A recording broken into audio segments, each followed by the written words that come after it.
एक question solve करते हैं। क्वेश्चन में स्टेटमेंट दी गई है, late p be the point on the parabola y square is equal to 4ax where a is greater than 0. The normal to the parabola p meets the x-axis at a point q. The area of triangle pfq where f is the focus of the parabola is 120.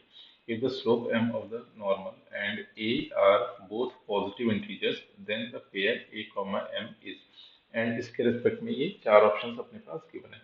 तो सबसे पहले तो यहाँ पर parabola का एक rough sketch draw कर लेते हैं। तो ये आ गया अपने पास पैराबोला। फिर नेक्स्ट पैराबोला के किसी पॉइंट P पर इनफैक्ट नॉर्मल को ड्रॉ किया गया।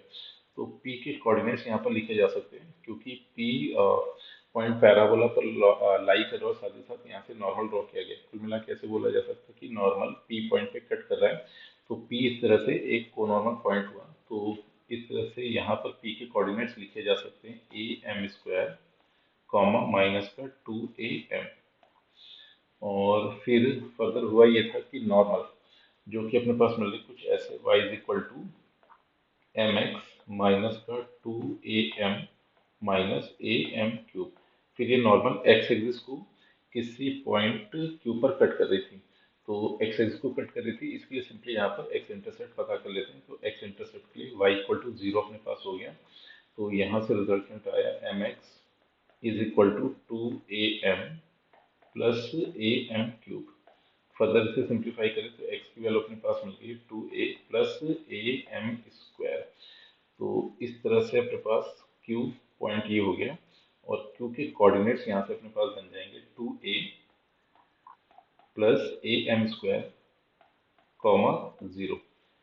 फिर नेक्स्ट अपने पास ये था कि f फोकस गिवन है, तो फोकस f और इसके कोऑर्डिनेट्स अपने पास हो गए a कॉमा 0। फिर कह रहा है कि area of the triangle PFQ is 120। तो एरिया ऑफ द ट्राइंगल मतलब PFQ ये जो अपने पास ट्राइंगल गिवन है, इसका एरिया 120 दिया गया है। तो सबसे पहले एरिया इवेलुएट कर लेते हैं।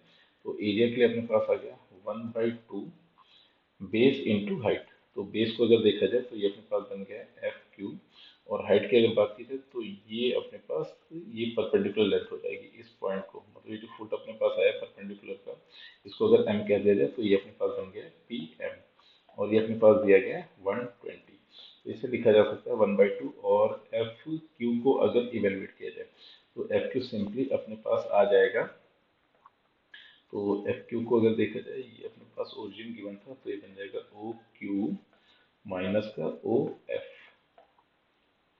फिर PM अपने पास गिवन था, तो PM तो अपने पास ये जो y कोऑर्डिनेट था को नॉर्मल पॉइंट का, वो लिखा जा सकता है। और जब एरिया इवेलुएट कर रहे हैं तो यहाँ पर तो सबसे पहले मॉड आएगा, जो कि -2am गिवन है। इसकी वजह से इसको मतलब मॉड की वजह से इसको 2am लिख लेते हैं, और ये अपने पास आ गया है 120। अब OQ माइनस OF इवेलुएट कर लेते हैं, तो ये अपने पास आए 2a प्लस am² और माइनस का a, तो सिंप्लीफाई होकर ये आ जाएगा अपने पास a प्लस am²। और फिर नेक्स्ट इस 2 से ये 2 कैंसिल हो गया, नेक्स्ट अपने पास ये बन रहा था am, और ये आ गया इज इक्वल टू 120। तो फर्दर अगर इसे सिंप्लीफाई किया जाए तो यहाँ से रिजल्टेड अपने पास ये आया है a² m times 1 plus m² equal to 120। फिर अब ये जो इक्वेशन अपने पास देखी है, इस इक्वेशन में अगर देखा जाए तो अपने पास दो अननोन दिए गए हैं, those are a and m, और इक्वेशन अपने पास a दी गई है। तो अब यहाँ से एक काम कर लेते हैं कि 1 बाई 1 सारे के सारे ऑप्शन चेक कर लेते हैं, a और m के करस्पॉन्डिंग कौन सा ऑप्शन यहाँ पर ट्रू हो रहा है। तो अगर पहला ऑप्शन देखा जाए तो पहले ऑप्शन के लिए अपने पास a की वैल्यू 2 है और m की वैल्यू 3 है, तो ये अपने पास हो गया 4 मल्टीप्लीकेशन 3, और ये आ गया अपने पास 10। तो इसे सिंप्लीफाई किया जाए तो ये बन रहा है 120, यानी कि पहला ऑप्शन यहाँ पर करेक्ट चॉइस हो गया। फिर अगर सेकंड ऑप्शन को चेक किया जाए तो a की वैल्यू बन रही थी 1, तो ये आ गया 1 मल्टीप्लीकेशन 3 और फिर m² प्लस 1, तो ये अपने पास आ गया 10। तो ये 120 नहीं बन रहा, यानी कि सेकंड ऑप्शन सही नहीं हो सकता है। फिर फर्दर सी ऑप्शन को अगर देखा जाए तो a की वैल्यू थी 2, तो ये आ गया अपने पास 4, m की वैल्यू थी 4, तो ये अपने पास 4 आ गया। फिर ये अपने पास बन गया 17, तो ये मिल रहा है 16 इंटू 17, जो कभी भी मतलब इसकी लास्ट डिजिट 0 नहीं होगी, तो यानी कि ये ऑप्शन भी करेक्ट नहीं है।